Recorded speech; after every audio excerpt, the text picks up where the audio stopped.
9th standard annual exam ஆரம்பிக்க போகுது. அதில் முக்கியமான ஒரு கொஸ்டின் தான் இது. ஏறு வரிசையில் எழுதுக 3√2, 2√4, 4√3.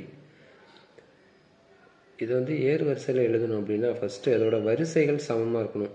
சமமாக இருந்தால் மட்டும்தான் இதை ஏறு வரிசையில் எழுத முடியும். அதில் பார்த்திங்கன்னா முதல் உறுப்பில் வரிசை 3 இருக்குது, இரண்டாவது உறுப்பில் 2 இருக்குது, மூன்றாவது உறுப்பில் 4 இருக்குது. இப்போ அந்த வரிசைக்கு நம்ம மீசியமாக கண்டுபிடிக்கணும். 3, 2, 4க்கு 2ஆல் டிவைட் பண்ணால் 3 அப்படியே எழுதணும். 1 2 2 2 4, மறுபடியும் 3 1 3 3 1 அப்படி எழுதணும், 2 அப்படி எழுதணும், 2ஆல் வகுத்தோம்னா 1 1 1 வரும்.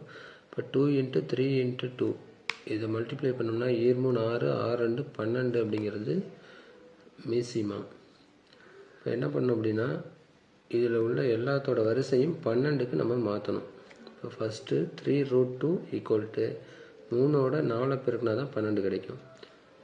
அப்போ அதே மாதிரி இங்கே என்ன பண்ணணும், 2^4ன்னு வச்சுக்கணும். 3 12 2 4 டைம் எழுதி பெருக்கணும்னா 16 கிடைக்குது. அதே மாதிரி 2√4 2 6ஆல் பெருக்கினா தான் 12 கிடைக்கும். அப்போ 4^6 நீங்கள் வச்சுக்கணும். 4 6 டைம் எழுதி அதை பெருக்கணும் அப்படின்னா 4096 கிடைக்குது. அதே மாதிரி 4√3 4 3ஆல் மல்டிப்ளை பண்ணால் 12 கிடைக்குது. அப்போ பவர் 3 போட்டுக்கணும். இப்போ இங்கே என்ன ஆயிரும்னா 3 டைம்ஸ் எழுதணும். அப்போ 12th√27 அப்படின்னு கிடைக்கும்.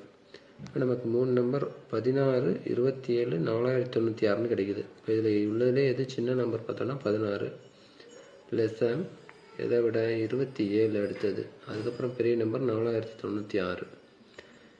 அப்போ இதோட ஒரிஜினல் நம்பர் என்ன அப்படின்னு பார்க்கணும். இதோட ஒரிஜினல் நம்பர் இங்கே இருக்குது 3√2, இதோட ஒரிஜினல் நம்பர் 4√3, இதோட ஒரிஜினல் நம்பர் 2√4. அவ்வளோதான். இதுதான் ஏறு வரிசை.